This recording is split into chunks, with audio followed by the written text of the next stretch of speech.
The new Lightfall raid, Root of Nightmares, launches tomorrow in Destiny 2, and this is quite honestly one of my favorite times of year. Day 1 raid race day kinda has something for everybody. Even if you consider yourself not a top shelf raider, you can hop on Twitch and watch the madness unfold as the best of the best compete with one another for a chance at earning the coveted title of World's First. But maybe you feel you're an okay raider. You've been playing D2 for a while, done a few raids yourself, and now you think you might be ready to take on the challenge of a Day 1 raid. Actually, wait a minute.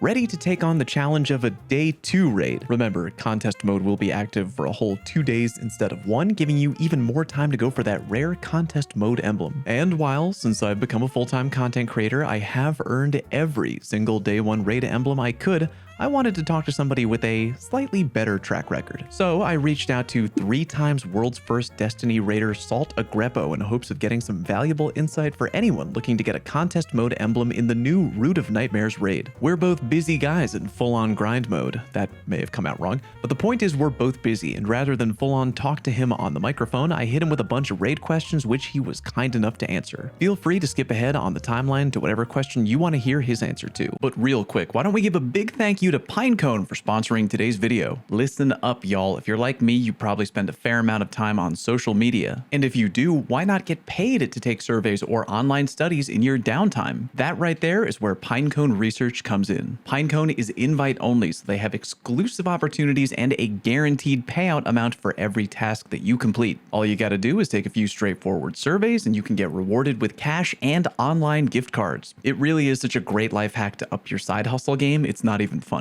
There's even opportunities to test and review products. Like I already told you, Pinecone research is invite only, but my link is your way in. Don't forget, do it right now. Click my exclusive link in the video description box to start earning cash on Pinecone. You will be glad that you did. All right, back to the content. First question, what do you eat before going into a Day 1 raid? SaltAgreppo. I either drink some coffee or advanced GG, hashtag not a plug, and maybe some random energy snacks and biscuits. I actually try to have as little food as possible in my belly since I don't handle anxiety very well. Next question, and the final one regarding food. Do you have snacks on hand during the raid? SaltAgreppo. To be honest, I rarely eat during the raid race. It's usually pretty short anyways, but yeah, I have energy snacks ready just in case. Back to me for a minute. Salt's version of short can be very long for the average player. While I've done many Day 1 raids, I've never done them quite as quick as SaltAgreppo. For brand new Day 1 raiders, I too recommend coming up with a few light snacks, a meal plan, and plenty of water. Next, how often do you and your team take breaks and for how long? SaltAgreppo. We take either a 2 or maybe a 3-minute break if one of us needs to go to the bathroom, or if we feel like we aren't playing very well and need to discuss things or focus up. Our breaks are not scheduled. Again, quick side note from me, it's really easy to have the mindset of let's not take a break yet, we can totally do this. But I've learned that breaks to get up and stretch for a minute or walk around can go a long way on Day 1. Next question, how does your team go about figuring out the mechanics of a new encounter? SaltAgreppo. We always try to observe anything that looks out of the ordinary or anything that you can shoot and damage, including things that show immune,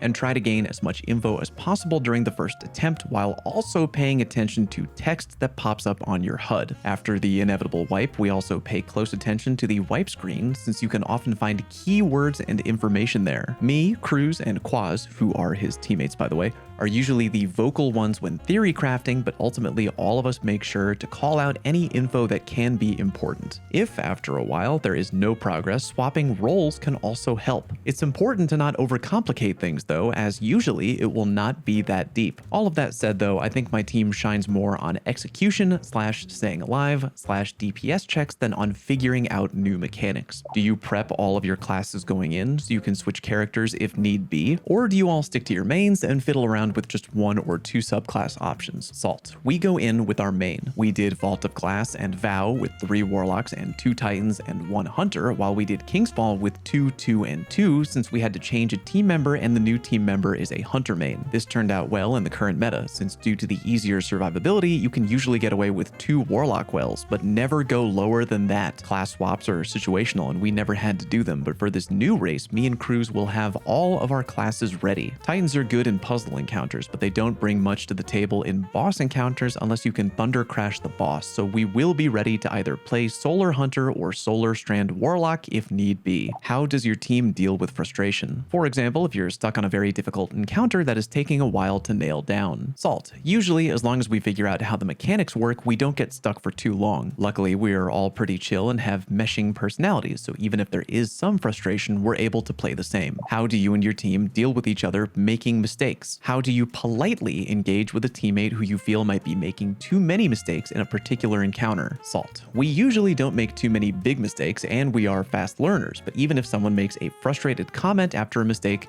we know the intention is good and to just let it go. We are all just trying our best. It's nothing personal. Also, one of our clan's mottos is to always try to find the faults in ourselves before blaming others. Do you look in on the strats of any other streamer or community if you get stuck? Do you rely on Twitch chat for tips, or do you 100% shut out all outside recommendations and only go with what your team is discussing? Salt. We didn't for Vault of Glass, but we had a 7th basically keeping an eye on other streams for us the past 2 raids, as many teams nowadays do this. It really helped us catch up quicker when we were behind on Vow and Kingsfall. I also read chat if I have a second, but usually that doesn't help much since there is spam and misinformation. I hate that this is a thing, but many teams also keep tabs on publicly shared leaks, but thankfully those never really offer much value anyway, as they won't help you with mechanics or anything. OOBs, aka out of bounds, are also helpful in case you want to learn some of the environment beforehand, but thankfully none were found this time. Quick personal note from Fallout: I understand how stumbling across info like that would be beneficial to those going for the belt, but I personally still enjoy the surprise factor along with my team and go in as blind as possible. What strong loadouts would you recommend people bring into Root of Nightmares, barring nothing gets disabled before the raid? Salt. Titans can play Void with Heart of Inmost Light, or Solar Synthos for puzzles, while they can Thunder Crash for bosses if it makes sense for them to do so. Strand Titan is also solid. Always enter encounters with at least 2 Warlock Wells, since that is by far the best subclass in the game. The only exception is swapping for specific final stands or if there is a very mobile encounter, but even then, it's usually a good pick. Other subclasses aren't necessarily bad. Void and Strand are very good, but Radiant Well is just too good in team activities. The new Needlestorm super hits almost as much as Thunder Crash with Curious if you don't miss, so that's definitely a solid option for Warlocks if need be. Hunters can play Tether for debuff, Celestial Nighthawk for DPS, Star Eater scales with Blade Barrage or Gathering Storm, or even the new Strand super. It's kinda situational, but most Hunter supers are very strong for DPS right now. Weapon-wise, Izanagi's Burden and rocket launchers for DPS with 1 Gallarhorn on the team is probably the play. Divinity can be helpful if it's hard to aim in the encounter. For ad clear encounters, I would recommend Witherhoard, Forbearance, Riptide, you know, the classic good weapons. Being a world's first racer, I'd imagine you will go until you succeed. Would you recommend folks just trying to beat contest mode have a set amount of time to try before taking a break?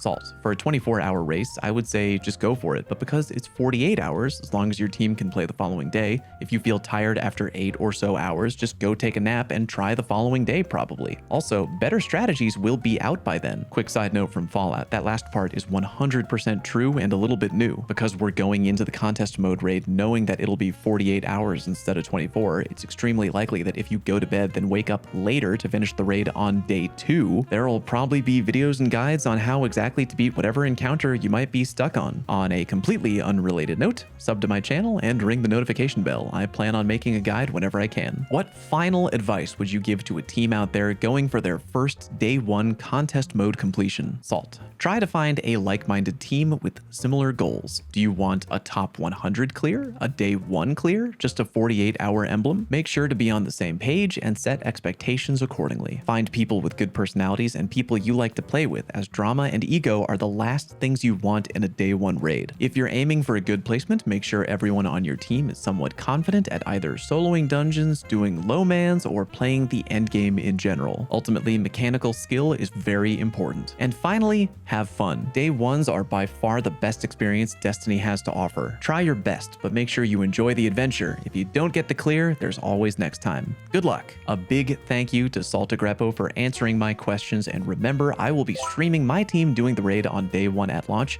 Hope you swing by and check out the action. And of course, also watch SaltAgreppo too, because he'll undoubtedly be popping off. Thank you very much for watching, and I'll see you on stream.